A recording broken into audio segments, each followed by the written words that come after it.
इसलिए डरो भगवान से, गॉड फियरिंग जिसको बोलते हैं। गॉड फियरिंग जो बच्चा होगा, जो व्यक्ति होगा, वो कभी किसी को दुख नहीं देगा। उसको भले कोई दुख दे जाए, वो यही समझेगा कि भाई उसका जो था लेना देना ले लिया उसने, अब खत्म हुई ना, उसको फिर आगे क्या बढ़ाना।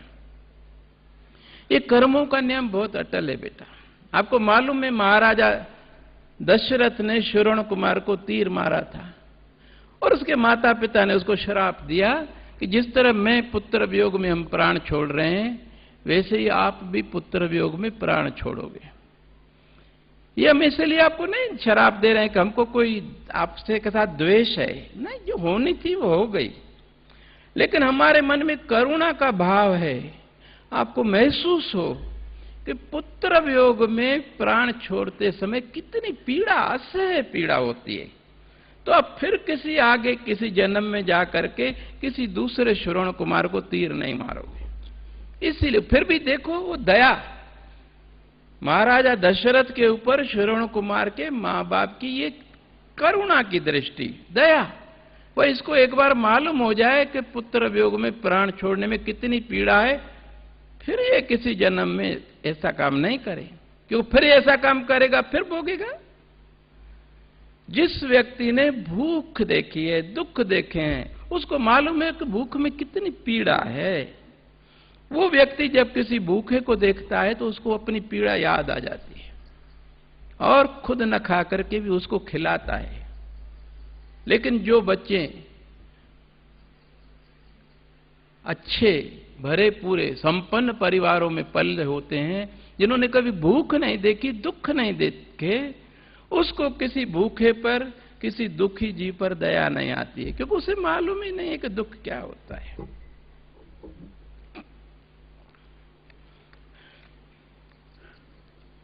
पिछली बार मैंने आपको एक कहानी बताई थी, my mother is my best friend. कितने लोगों को याद है? एक मासूम बच्चे की और एक खूंखार डकैत की कहानी बताई थी मैंने। भूल गए बेटा? कितने लोगों को याद है? हाथ ऊपर करो। नहीं याद? अरे पूछूंगा नहीं, ऐसे ही।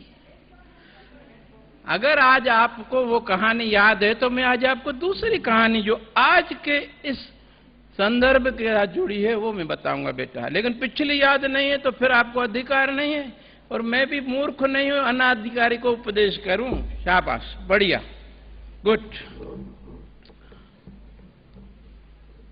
मेरे गुरुदेव ने बहुत अच्छी कहानियां मेरे को बताई, मेरे हृदय के अंदर हमेशा उपजती रहती हैं। एक राजा था, बहुत प्रजा की सेवा करता था। उसको एक राजकुमार था, एक ही बेटा था। 16 साल का हो गया, लेकिन वो अपने दोस्तों के साथ शिकार करे, इधर उधर आवाराओं की तरह खेलता फिरे, कोई चिंता नहीं। राजा को ये चिंता थी कि मेरे बाद में ये गद्दी पर बैठेगा तो मेरी प्रजा की सेवा क्या करेगा। वो चाहता था कि मेरा बेटा मुझसे भी ज्यादा मेरी प्रजा की सेवा करे और उनका आशीर्वाद ले, अपना भी जीवन सफल करे और उनका भी जीवन जो है सुखमय बनाए। लेकिन कैसे करे? उसका जो बुजुर्ग सबसे पुराना वजीर था, एक बार उसने अपने मन की बात कही उसको कि मेरे मन में ये बहुत चिंता है, इसकी वजह से कई बार मेरे को नींद में नहीं आती। मैं चाहता हूं कि मेरे बाद मेरा बेटा इस प्रजा की मुझसे भी अच्छी तरह देखभाल करे, उसकी सेवा करे, उनका आशीर्वाद ले। जिसे मुझे आज प्रजा सम्मान देती है, मेरे बेटे को उसे ज्यादा सम्मान दे। लेकिन मैं क्या करूं? वो तो दिन भर घूमता रहता है, शिकार खेलता रहता है, कैसे ये इसको सिखाऊं मैं? ये अनुभवी लोग जितने हमारे बुजुर्ग हैं ना, उनके पास बहुत खजाना है। वो सौभाग्यशाली हैं जिनके बुजुर्ग हैं घरों में। उनके साथ बैठिए, आपकी जो भी द्वंद्व है मस्तिष्क में, जीवन में जितनी कठिनाई है, उनके पास चुटकियों में हल है। ऐसा करके जो हमारे लिए बड़ा पहाड़ है, उनके लिए कुछ भी नहीं है, राई के समान है। बशर्ते हम उनके साथ सच बोले, हृदय से पूछे, उनमें विश्वास रखें, उनमें श्रद्धा हो, उनका अपमान नहीं करें, नम्रता से। तो वो वजीर बोला कि साहब आप एक काम करिए, मैं इसका दायित्व लेता हूं, 6 महीने के लिए आप राजकुमार को मुझे दीजिए। शहर के बाहर जो आपकी कोठी बनी हुई है वहां पर आप 6 महीने का राशन और जो कुछ भी आवश्यक चीजें आप रखवा दीजिए। मैं 6 महीने आपके बेटे को इतनी बढ़िया ट्रेनिंग दूंगा कि आपसे भी बढ़िया जनता की सेवा करेगा, प्रजा इसको आपसे भी ज्यादा आशीर्वाद देगी। लेकिन शर्त यह है कि इन 6 महीनों में आप में से कोई भी उससे मिलेगा नहीं। उस कोठी के चारों ओर आप पहरेदार लगा दीजिए ताकि कोई जंगली जानवर या डाकू वगैरह नहीं आए, हमारी सुरक्षा रहे। 6 महीने में मैं आपको विश्वास दिलाऊं कि आप जो चाहते हैं आपके बेटे के अंदर, वो सब सद्गुण में भर दूंगा। राजा ने कहा 6 महीने गुजरते क्या देर लगेगी, अगर ऐसा हो जाता है तो मुझे और क्या चाहिए। कर दिया। इन 6 महीनों में उस वजीर ने उस लड़के को, उस राजकुमार को सभी प्रकार के दुख दिए, भूखा रखा, जरा गलती करता तो उसको कोड़े मारता, धूप में खेती करवाता। जितने संसार में दुख हैं उसको दिए, भूख, कोड़े की मार, धूप में खेती करो, तो मालूम पड़े कि अन्न कैसे पैदा होता है। 6 महीने बाद जब वो लड़के को लेकर के राज दरबार में आया, राजा ने देखा कि लड़का सांवला हो गया है, दुबला भी हो गया है। इधर तो खूब खा खा कर मोटा हो रहा था, उधर तो मेहनत करनी पड़ी उसको और खूब चाबुक भी पड़े, भूखा भी रहना पड़ा। तो राजा एकदम ही प्यार से बोला अपने बेटे को, बेटा क्या हो गया तेरे को, पहले से तो ऐसा हो गया है। कहते रोते वहां पर जहां पर कोई हमें संभालने वाला हो, जहां कोई हमारे आंसू पोंछने वाला नहीं है, वहां कोई रोएगा क्या। पिता की जब प्यार से पुचकार सुनी तो वो रो आकर उसके गोद में गिरा और रोने लगा जोर जोर से। धीरे धीरे उसको शांत कराया, पूछा क्या बात है। उसने बताया कि साहब 6 महीनों में इस वजीर ने मुझे इस प्रकार के दुख दिए। राजा को बहुत दुख हुआ कि ये क्या। वजीर से पूछा उसने, भाई मैंने तुमको बच्चा दिया था कि उसको सुधारो, मेरे से अच्छा राजा बनाओ, ये तुमने क्या मेरे बच्चे को इतने प्रताड़ित किया जिसको हम आज तक एक थप्पड़ तक नहीं लगाया, फूलों की तरह उसे पाला है। बोले राजन मैंने जो कुछ किया है आपके लक्ष्य को, आपके उद्देश्य की प्राप्ति के लिए किया है। बोले कैसे। बोले जब अकाल पड़ेगा ना तो इसको अपनी भूख याद आ जाएगी कि मैं जब भूखा था तो मेरे को कितनी पीड़ा थी। वो अपने खजाने खोल देगा कि मेरी प्रजा भूख से नहीं मरे। ऐसा नहीं आपके खजाने भरे रहे और प्रजा अकाल के समय में भूखों मरे, कभी भूखे मरने नहीं देगा, क्योंकि उसे भूख की पीड़ा मालूम है, उसके अंदर संवेदनशीलता होगी। बोले ठीक है मान लिया ये बात, कोड़े क्यों मारे तुमने। बोले साहब देखिए राजा होगा, इसके दरबार में कई अपराधी लाए जाएंगे, अपराध छोटा भी होगा बड़ा भी होगा। ऐसा नहीं कि नशे में ऐसे अपने राजा के पद के मध्य में आकर के बिना सोचे समझे वो किसी को सजा सुना देगा, इसको 100 कोड़े लगाओ। जितना अपराध होगा उसको याद आ जाएगा जब मेरे को कोड़ा लगा था तो कितनी पीड़ा हुई थी। उस हिसाब से जो न्याय संगत होगा उतने ही कोड़ों के लिए उसको वो दंडित करेगा। जितना उसका अपराध होगा इस तरह वो न्याय पूर्वक शासन करेगा, किसी के साथ अन्याय नहीं करेगा। इस तरह उसको मैंने खेत में काम करना सिखाया धूप में, ताकि इसको अन्न का महत्व मालूम पड़े। अन्न का महत्व यदि ये करेगा तो कल इसकी प्रजा करेगी। अन्न राजा का जहां अपमान नहीं होगा वहां कभी अन्न का अकाल नहीं पड़ेगा। आज हम लोग कितना जूठन में, अमीर लोगों को मैं देखता हूं शादियों में पार्टियों में इतना जूठन में बचा देते हैं, फेंक देते हैं। आपने उपकार फिल्म नहीं देखी, आपकी लाइब्रेरी में देखिएगा, मनोज कुमार की बहुत देशभक्ति से पोत पोत और यथार्थ फिल्म है। होटल में खाना खाते हैं लोग, आधा भी नहीं खाते। आज तो ये है कि बचाकर उठना है, नहीं तो कहेंगे कि उज्जड़ गंवा। अरे क्यों बचाकर उठना है? पूरा खाओ ना भाई, कहाँ कौन खाएगा तुम्हारा जूठा है? वो फेंकते हैं नीचे बेचारे बच्चे जो भूख से बिलबिला रहे, वो जो फेंकते हैं उसमें वो ढूंढते हैं और उसको खाते हैं। उसमें गीत है कि इनको जो है शौक नहीं, तन ढकने का शौक नहीं, और वो तन ढकने के लिए तरस रहे हैं। ये इनको खाने का शौक नहीं और वो भूख से बिलबिला रहे हैं। ये जो असमानता है, इसके चलते समाज कहां जाएगा? बहुत अच्छा गाना है। महंगाई बढ़ाने वालों से ये भूखे फरिश्ते पूछते हैं, जिस देश का बचपन भूखा हो उस देश की जवानी क्या होगी। कितना मार्मिक गीत है, उसका एक एक बोल मेरे हृदय में हमेशा बजता रहता है। तो इस लड़के को मैंने खेत में काम करवाया है, तो इसे मालूम पड़े कि अन्न पैदा करने के लिए किसान को कितना मेहनत करनी पड़ती है। धूप में जलना पड़ता है, बरसात में, सर्दी में, कितनी मेहनत से अन्न उगता है। अब ये अन्न की पूरी पूरी इज्जत करेगा, उसकी कदर करेगा, झूठा भोजन ऐसे नहीं फेंकेगा, अन्न का कहीं भी वेस्टेज होने नहीं देगा। आज आप देखते हैं हमारे क्या होता है, सरकार गेहूं खरीदती है, लाखों टन ऐसे पड़े पड़े सड़ जाते हैं और हम भी कुछ नहीं बोलते। दायित्व बोध नहीं है हमारे देश के। यही तो सबसे बड़ी विडंबना है कि नागरिकों के अंदर दायित्व बोध नहीं है। ये भूल जाते हैं कि ये अनाज हमारे टैक्स के पैसों से खरीदा गया है और ये हमें ही बंटने वाला है, हमारा है ये, मेरा क्या।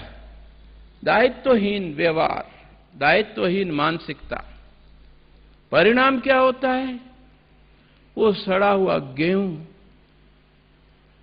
शराब के कारखानों को औने पौने दामों में बेच दिया जाता है, जिससे वो बहुत पैसे कमाते हैं और इधर लोग भूखे मर रहे हैं। किसका दोष इसमें? कौन बताएगा? कैप्टन, वाइस कैप्टन, आपको बताना चाहिए भाई। जब आपको आज ये दायित्व दिया गया है तो कम से कम आज से आपको अपने विचार स्पष्ट और सकारात्मक रख रहे होंगे ताकि आप इनको सही राह में ले जा सकें। ये जो अन्न सड़ गया और उन शराब के कारखाने वालों को मिल गया, इसमें दोष किसका? दोष हमारा है।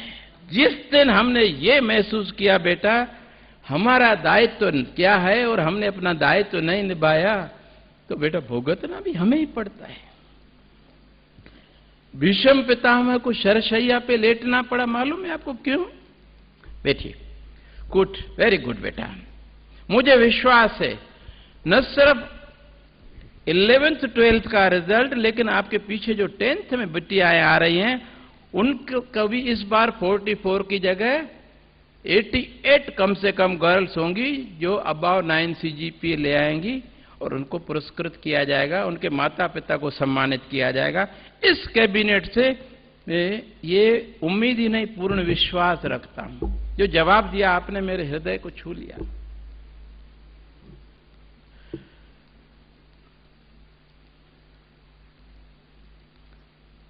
आपको मालूम है दुर्योधन की सभा में दुशासन द्रौपदी को बालों से खींचता हुआ ले आया। वो सिर्फ एक बात पूछ रही थी, क्या मैं जुआ में हारी हुई हूं? वहां सब आप नीति मर्मज्ञ, कृपाचार्य, द्रोणाचार्य सब बैठे थे, आप भी बैठे थे। जुआ का ये नियम है कि जो अपने आप को हार चुका है वो दूसरे को दांव पर लगा नहीं सकता। ये नीति की बात है। युधिष्ठिर अपने आप को हार चुका था, आप सब लोग जानते थे कि अनीति पूर्वक द्रौपदी को दांव पर लगाया गया शुकनी के उकसाने पर, और शकुनी तो 500 का खिलाड़ी था, वो जीत गया। आपकी वो कुलवधू थी। भीष्म पितामह को कहते कृष्ण भगवान, आपका दायित्व था कि आप नीति की बात करते, आप में था साहस होना चाहिए। यदि साहस नहीं था बोलने का तो विरोध स्वरूप आप उठकर चले जाते। लेकिन आप वहां मूक दर्शक बने, उस पाप को होते हुए, अनीति पूर्वक कार्य होते हुए देखते रहे, मूक समर्थन किया आपने, इसलिए आज आपको शरशैया पर सोना पड़ा है। हम भी यदि इस प्रकार के समाज में गलत काम होते हैं, अनाज सड़ जाता है या और कई बातें ऐसी है, हम यदि अरे दूर क्यों जाते हो, हमारे बड़े तालाब में कितना गटर का पानी गिर रहा है, लाखों गैलन रोज अखबार में आ रहा है, पूरा शहर बीमार है, तनख्वाह बढ़ाने के लिए आंदोलन कर रहे हैं। मैं कहता हूं कि पहले तो आंदोलन इसके लिए करो कि पानी तो हमें अच्छा दो तो हम स्वस्थ रहें। वो पैसा जो तनख्वाह बढ़ाओगे डॉक्टरों के लिए बढ़ा रहे हो क्या? हमें आज अपने प्रति ही दायित्व बोध नहीं है। हम इसके विरुद्ध आवाज उठाएं कि हमारे तालाब में ये गटर का पानी लाखों गैलन जो गिर रहा है, और केमिकल वेस्ट भी, गंगा को पूरी इतना प्रदूषित कर दिया कि उसके अंदर कार्सिनोजन पैदा हो गए, कैंसरस हो गई, जिसको मां कहते हैं। हमने उसको मां को हमने क्या बना दिया। मैं दूर नहीं जाता, मैं तो अपने घर की बात करूंगा। शुरुआत अपने से और अपने घर से करनी पड़ेगी बिटिया। आज बड़े तालाब में जितना गटर का पानी गिर रहा है, जिसकी वजह से पूरा शहर भुगत रहा है, घर घर में वायरल फीवर, हेपेटाइटिस, क्या क्या है, पेट की बीमारियां। यदि हमने इसके विरुद्ध आवाज नहीं उठाई, अपने प्रति दायित्ववान नहीं है, तो कौन आवाज उठाएगा? इसके लिए रास्तों पर उतरने की जरूरत नहीं। आजकल सोशल साइट्स इतनी पावरफुल है, मीडिया इतना पावरफुल है, सिर्फ उनके ध्यान में लाने की जरूरत है। सोशल साइट्स पे जो बात चलती है वो फैल जाती है, और वही उसके विरुद्ध सरकार भी सचेत हो जाती है, काम करती है। हर बात में हमें अपना दायित्व, घर में हमारा दायित्व क्या है? अपने माता पिता के प्रति सहयोगात्मक रखना, उनका सम्मान करना, उनके काम में हाथ बटाना, कभी भी जिद नहीं करना, कभी भी ऐसा काम न करें उनको दुख हो। तो दायित्व तो अपने घर से शुरू होगा भाई। बाद में जो है ये सब बातें हमारे संस्कारों में आ जाएगी। कहीं भी गलत काम होता होगा, हम चुपचाप नहीं रह पाएंगे, और उसके लिए विरोध करने के तरीके बहुत बढ़िया हैं। आजकल सड़कों पे उतर करके नारेबाजी करने की जरूरत नहीं है, इतना पावरफुल मीडिया है हमारे पास। मैं आप सबसे अपेक्षा करता हूं कि आप इस राष्ट्र के दायित्ववान, शारीरिक और मानसिक रूप से सक्षम, उच्चतम शैक्षणिक गुणवत्ता और अच्छे संस्कार वाली बेटियां बनेंगी, जो इस स्कूल की नहीं, इस समाज की नहीं, पूरे राष्ट्र, क्या पूरे विश्व के लिए एक निधि होंगी।